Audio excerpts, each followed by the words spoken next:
Hey everybody, it's JC again. So I had made some 360 lights for my kayak, and I did a little how-to video just kind of like this. And I went and fished the Lone Star Throwdown, and my second fish, I happened to have a fish 14 and a half flop off my board and hit my phone out of my hand and went in the lake. Yeah, that sucked. But I also lost all my video and everything on my phone, because for some reason it didn't back up for the 4 days prior to that. You know, it's set to back up every night, but it didn't. So I lost all my footage to create the light. So here I am again. I'm going to run through another how-to. I'm going to build 3 right now,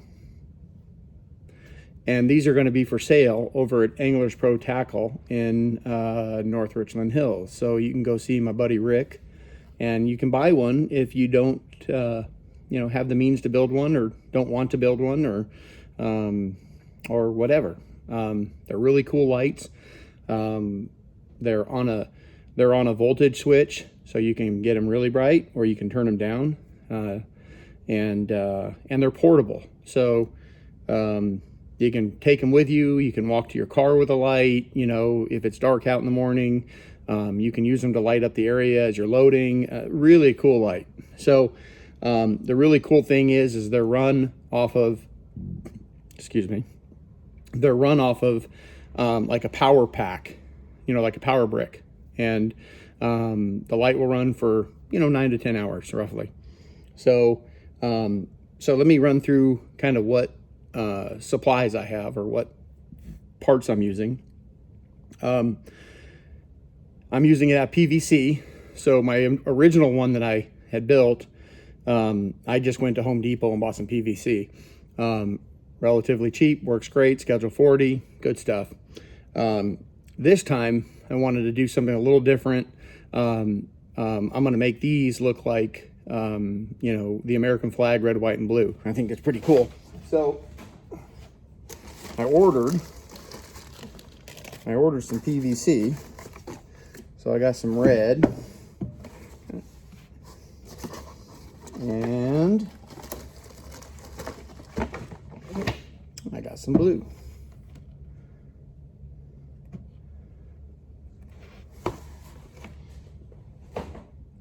And so I got these are 2-foot sticks. So the overall length will be a little over 4 feet. And then I also ordered, because you can't get them at Home Depot, a coupler that is a 1-inch to a 1/2-inch reducing coupler. You can't get them at Home Depot. There are other ways to step it down with a few extra pieces. But I got these little couplers, and they reduce.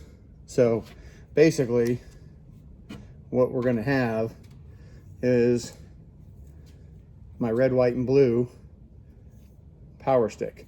Now, I also made the mistake when I ordered this. I didn't order the cap I need for the bottom, so I have ordered that. It's not in right now, so when it does come in, it literally just pops on.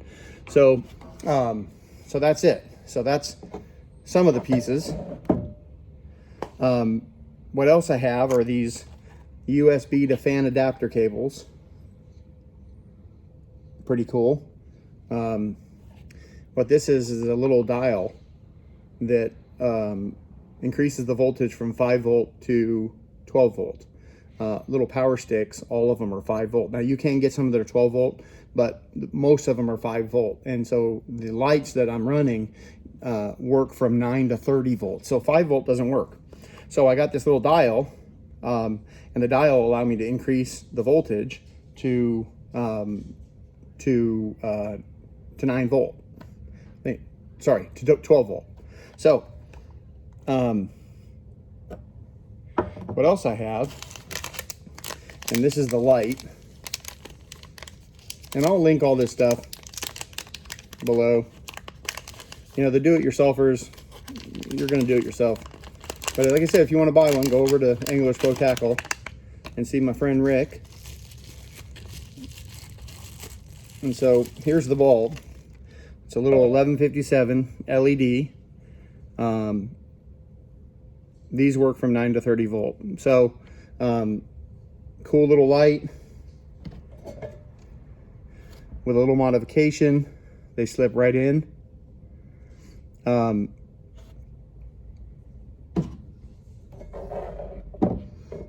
So basically this is the parts. Now I am also missing a cap that I get.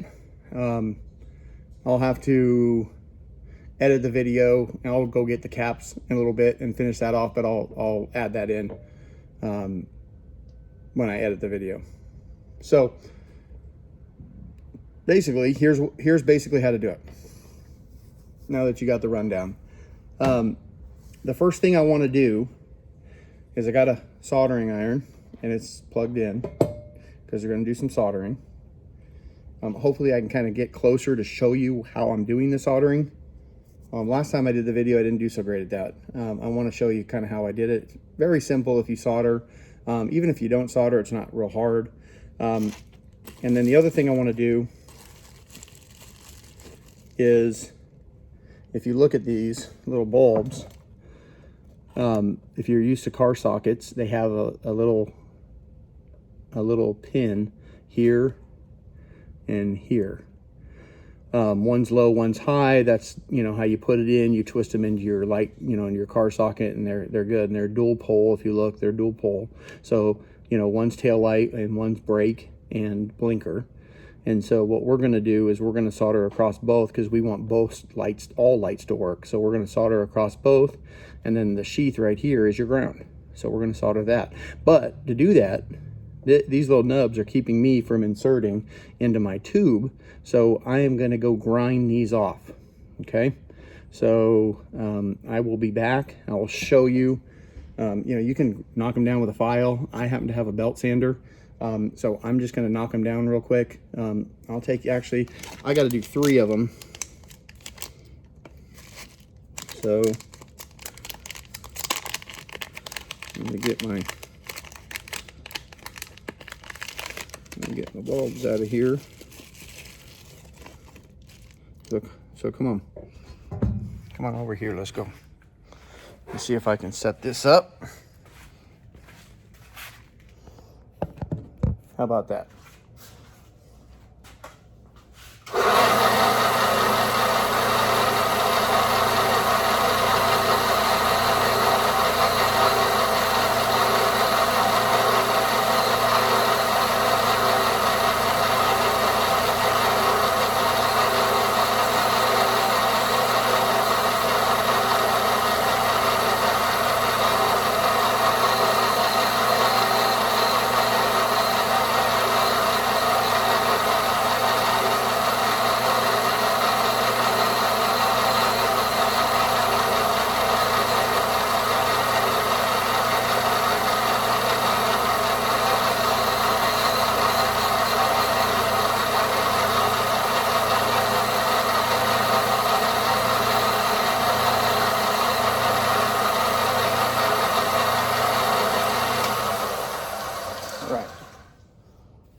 Let's come back over here now.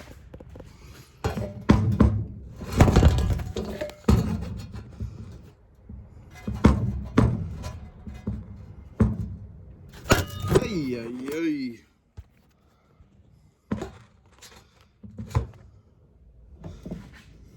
All right. So if you look, where's my camera? There we go. So if you look, I just ground those off right here. They're flush. This one's flush. And the other thing too, you know, that little roughing up the sheath allows the solder to take a little bit better. So that's kind of nice to do. And I actually should have done, I usually rough up these as well. So I'm gonna go run back over there and do those because I forgot to. And I'll show you. Hang on a second.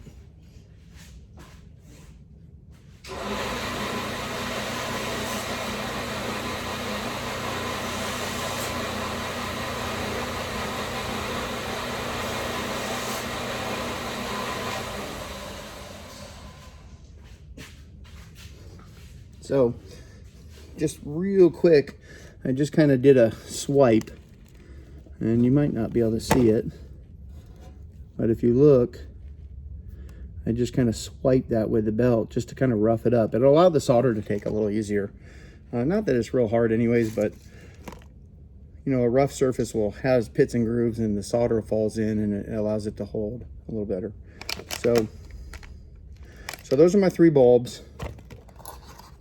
And I'm not going to film all 3. You know, I'm going to do 3 at a time, but you know, here is the fan switch. It's got the standard USB. Here's the dial here, and then it's got this little clip at the end. So what we're going to do is we're going to cut this clip off.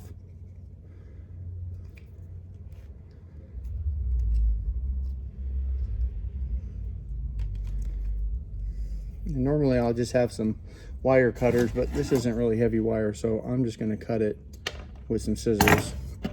I don't need the clip. It's basically 2 wires. The other thing I'm going to do is I got to get my wire cutters. Stand by.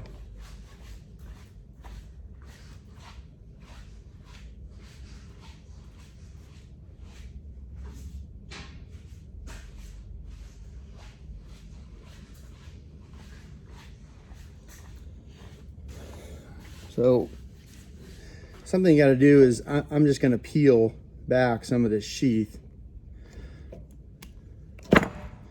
just like that, and that exposes the 2 wires. And then this is really fine wire, and I've got a great place in my tooth that strips this, and so instead of using wire strippers, which I have, but it's easy to do with my teeth,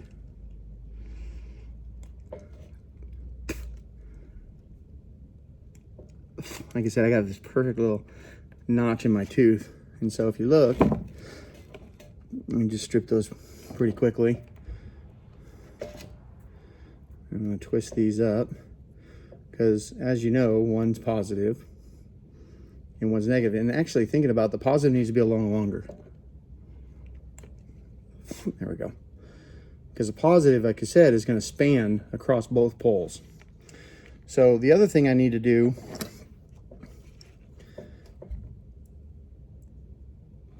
is, I know this from before, if you look, the little dial cap pops off. So that's going to prove very beneficial.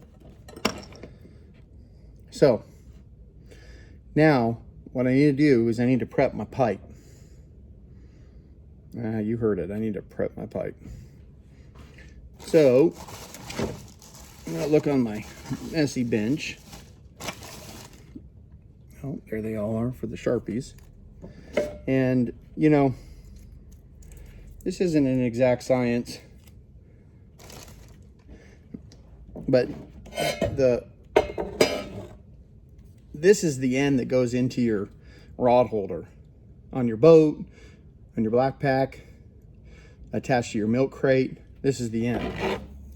So, you know, those rod holders have a height. And so what I like to do, I think the dial, you know, I'll just use my hand as the width where I want to set my dial. I don't want it too shallow, but I don't want it too deep. So I'm just going to use my hand as I'm going to make a little mark. And then I'm going to show you why. And let me get my other.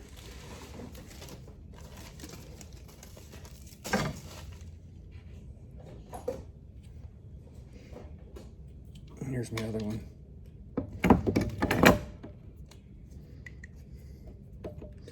Just going to even these up.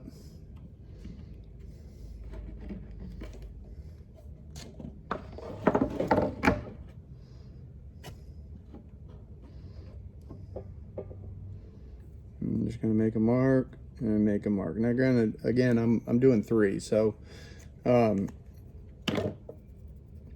that's it. Now, what I want to do is I want to put a hole in this. And I want the hole to be just a smidgen bigger than the diameter of this cap. So you know, you can use a drill, you can mic the cap, drill a hole. There's a lot of different ways to do it. I have a little carbide bit that for me works really well, and I'll bring you over here.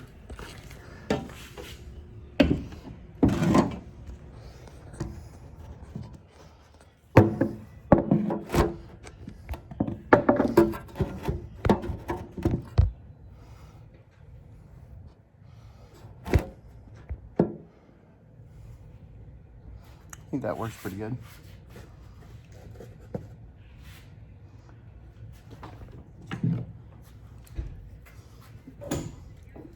So this is my little carbide bit. It's for metal. You know, PVC is just a form of plastic. Looking for my mark. Here's my mark. And all I'm going to do is I'm going to come in here.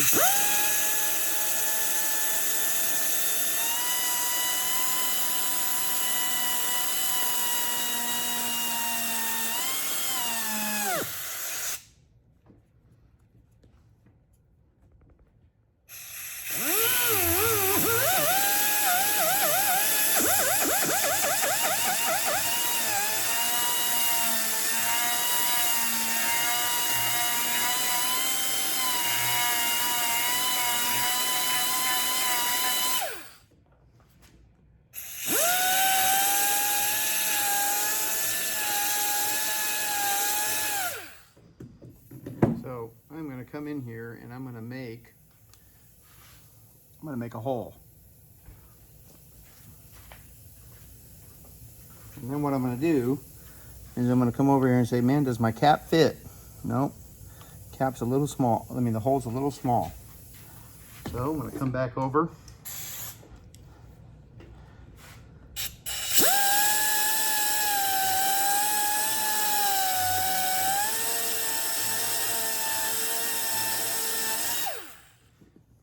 Try again.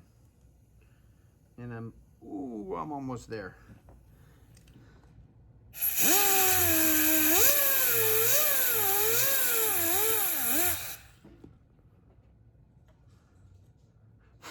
Oh. Butterfingers.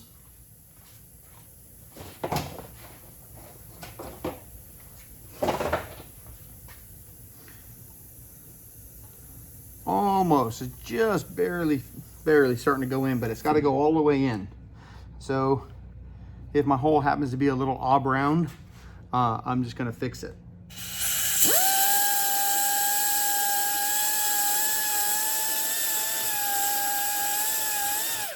And I'm taking off very little plastic, and it really comes off easy. So I'm going to recheck. Again, it's a little tight still.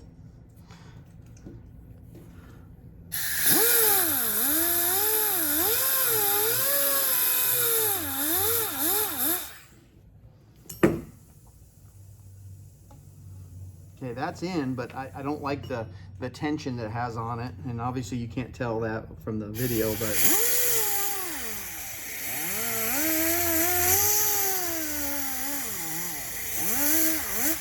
so it was a pretty good fit. So what I did is I just took the inside of the, and that's really where I want it. And I'm going to try to show you here. There's my hole.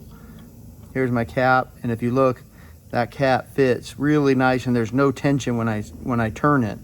And so that's really what I'm looking for right there. So I'm going to do 3 of these, and I'll be back.